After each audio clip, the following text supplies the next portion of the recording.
Salam berjumpa kembali teman-teman sekalian, Bapak Ibu, Saudara-saudari, sahabat-sahabatku yang terkasih.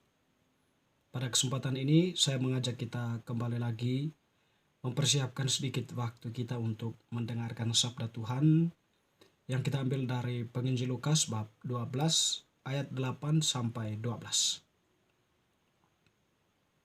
Pengajaran khusus bagi murid-murid.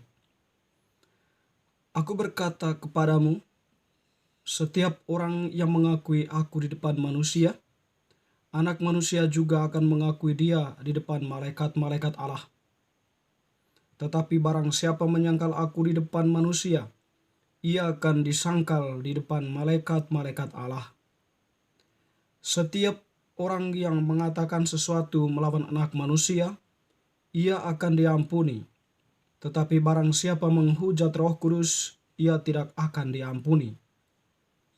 Apabila orang menghadapkan kamu kepada majelis-majelis atau kepada pemerintah-pemerintah dan penguasa-penguasa, janganlah kamu khawatir bagaimana dan apa yang harus kamu katakan untuk membela dirimu. Sebab pada saat itu juga Roh Kudus akan mengajar kamu apa yang harus kamu katakan. Demikianlah sabda Tuhan. Terpujilah Kristus. Bapak, Ibu, Saudara-saudari, teman-teman sekalian, Penginjil Lukas untuk hari kemarin juga berbicara tentang pengajaran khusus bagi murid-murid. Dan salah satu inti atau penekanan di sana adalah kata jangan takut. Tentu konsekuensi lanjut dari pernyataan Tuhan ini berada di balik keberadaan Yesus sendiri yang datang sebagai penyelamat manusia atau yang datang ke dalam dunia ini menjelma menjadi manusia dalam rahim Bunda Maria sebagai Mesias yang mempunyai suatu misi, yaitu misi cinta belas kasihan, di mana menyelamatkan manusia dari perbudakan dosa atau dari pola pikir, tingkah laku, tindakan-tindakan yang mengarahkan manusia pada ruang kegelapan yang tak mampu lagi melihat seberkas cahaya yang menuntunnya kepada kebenaran karena hati mereka sudah tertutup. Pada kesempatan ini Tuhan mengedepankan bahwa kata jangan takut itu merujuk kepada pengakuan akan dirinya. Tadi dia mengatakan bahwa aku berkata kepadamu, setiap orang yang mengakui aku di depan manusia, Anak Manusia juga akan mengakui dia di depan malaikat-malaikat. Artinya bahwa ketika mengakui Tuhan dengan segenap hati, dengan segenap akal budi di hadapan manusia, tentunya di sini merupakan sesuatu tindakan manusia yang beriman, yang sungguh-sungguh percaya bahwa Yesus itu adalah sang kebenaran.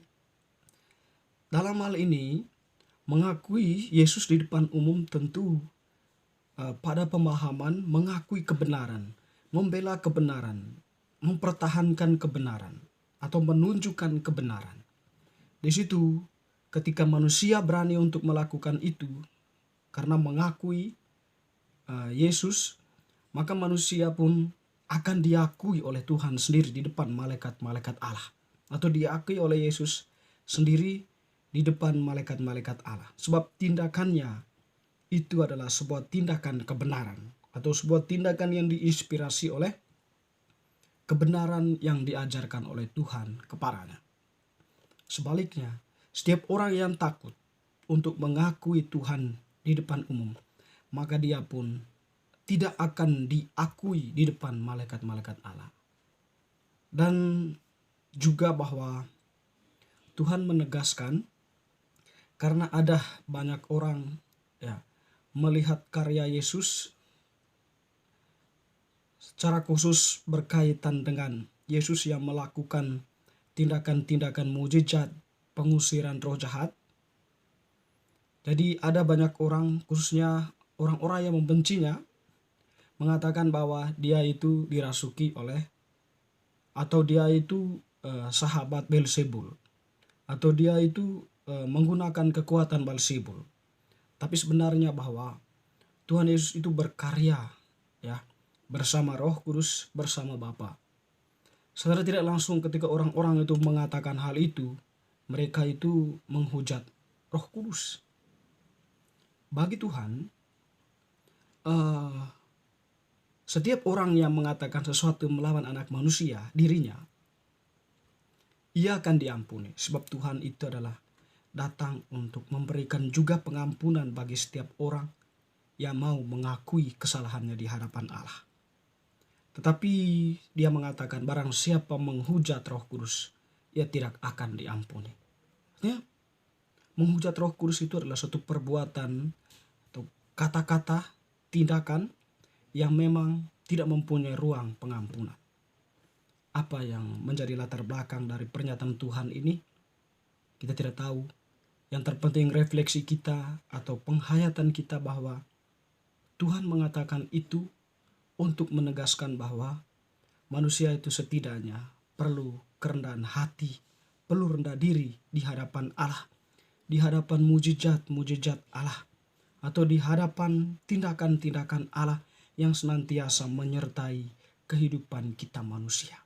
Dalam arti kita mengakui Dia sebagai Allah yang tak pernah meninggalkan kita.